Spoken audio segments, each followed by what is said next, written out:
大家好，欢迎回到我的频道。如果我告诉你，它是这个星球上导致女性不孕不育的第一大原因，但竟然有90%的患者从未被确诊过，你敢相信吗？如果我告诉你，你每个月痛得死去活来的那几天，并不是因为你体质弱，也不是所谓的正常生理现象，而是一种可能正在悄悄吃掉你卵巢储备功能的疾病，你会怎么想？最近，斯坦福的 Andrew Huberman 教授采访了全美顶尖的妇产科专家 Thais Eliabadi 医生。这期长达3个小时的访谈，我看的时候真的几度起鸡皮疙瘩，甚至感到愤怒。因为 Eliabadi 医生揭露了一个残酷的真相，在现代医疗体系中，女性的痛苦长期被最小化、被忽视，甚至被正常化。无论你是20岁还是40岁，无论你现在是否有备孕计划，今天这期视频的内容可能直接关系到你的生活质量，甚至是未来的救命稻草。我们将深入探讨多囊卵巢综合征 PCOS、子宫内膜异位症，以及一个甚至能救命的乳腺癌筛查公式。Eliabadi 医生在访谈中说，如果每个20岁的女孩都能来他的诊所做一次正确的检查，他有信心让未来的不孕不育诊所倒闭。今天，我就把这价值连城的一次检查带到你面前。首先，我们来聊聊多囊卵巢综合征。这不仅仅是一个妇科病，它是目前育龄女性中最常见的激素紊乱。很多女生觉得，我月经还算规律，我应该没问题吧？大错特错。Eliabadi 医生指出，多囊卵巢综合征其实有多达4种完全不同的表现形式。这也是为什么它这么容易被误诊，因为你可能并不符合那种又胖又多毛的刻板印象。你可能完全不胖，甚至很瘦，你的月经可能每个月都按时来，但其实你根本没有排卵。那么，到底怎么判断呢？不管你是哪种类型，医学上通用的核心诊断标准只有3条。只要你中了以下3条中的任意2条，你就需要高度警惕了。第一，高雄激素症状，比如难以治愈的痤疮，尤其是下巴痘，严重的脱发、头顶稀疏，或者体毛旺盛。第二，排卵功能障碍，你的月经周期不规律，或者虽然规律，但量非常少，甚至经常几个月不来。第三，卵巢形态改变 ，B 超显示卵巢里有多个小卵泡，也就是所谓的多囊样改变，或者根据最新的2023年标准，你的抗妙乐管激素数值异常偏高。这里有个巨大的误区，很多女生去查抗妙乐管激素，看到数值很高，觉得哇，我卵巢储备很好，全是卵子。Eliabadi 医生警告我们，极高的抗妙乐管激素数值往往是多囊卵巢综合征的铁证。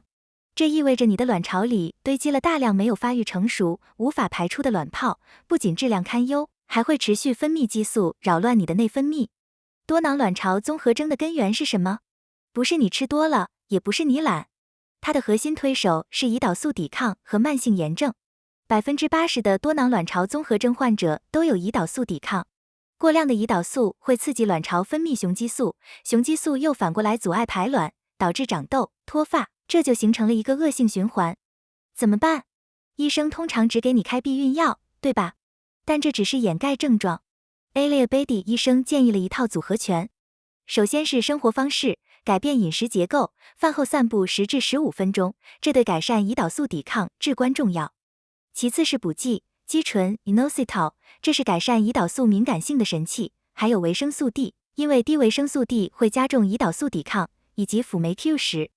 最后是药物干预，如果你是确诊患者，2甲双胍甚至最新的 GLP-1 药物，比如司美格鲁肽，在医生指导下使用，可能会带来颠覆性的改变，因为它直接解决了胰岛素抵抗这个根源。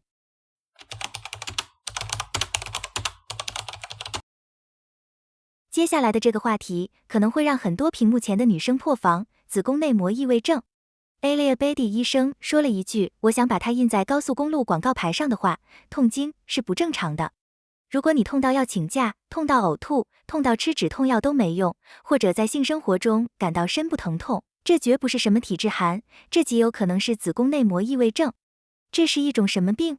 简单说，就是本该长在子宫里的内膜组织，长到了子宫外面，卵巢上、肠道上，甚至膀胱上。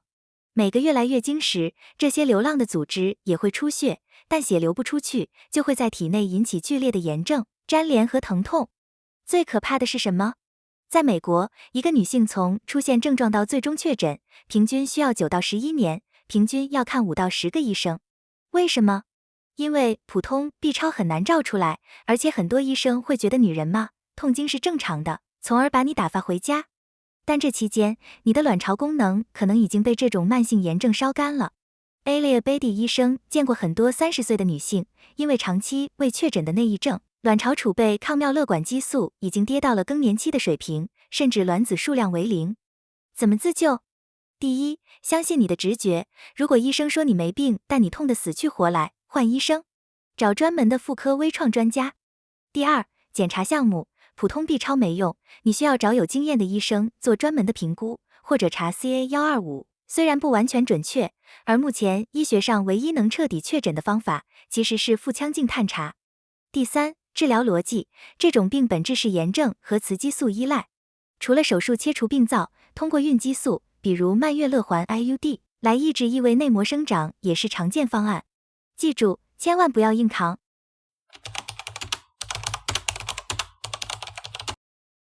除了妇科问题，访谈中还有一个让我冷汗直流的知识点，关于乳腺癌。我们通常被告知40岁以后再去拍钼吧，但 Alia Beatty 医生告诉我们，对于高风险人群，40岁可能太晚了。他推荐所有女性，无论你现在几岁，都去搜一个免费的在线计算器，叫 Tyrer-Cuzick Risk Calculator。我会把这个工具的链接放在下方的置顶评论区，方便大家直接点击使用。你需要输入你的家族史、年龄、生育史、初潮年龄等信息。如果你的终身患癌风险计算出来超过20%，那么你属于高危人群。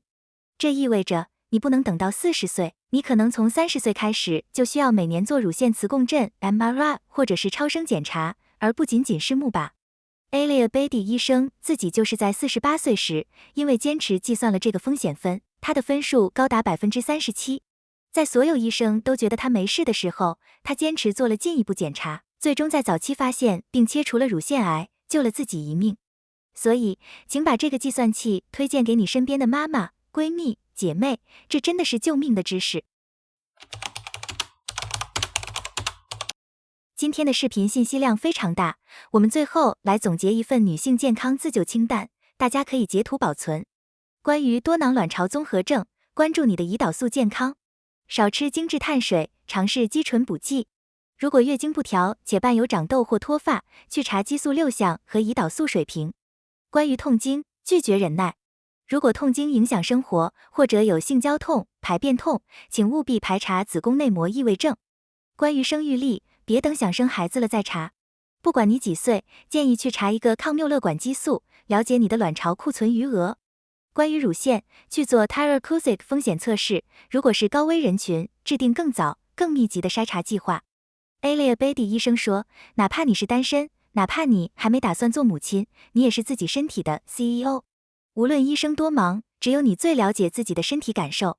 不要让任何人，包括医生，否定你的痛苦。如果你觉得这期视频有价值，请一定要点赞、转发给身边的女性朋友。这种知识传播出去，是真的能改变很多人的命运的。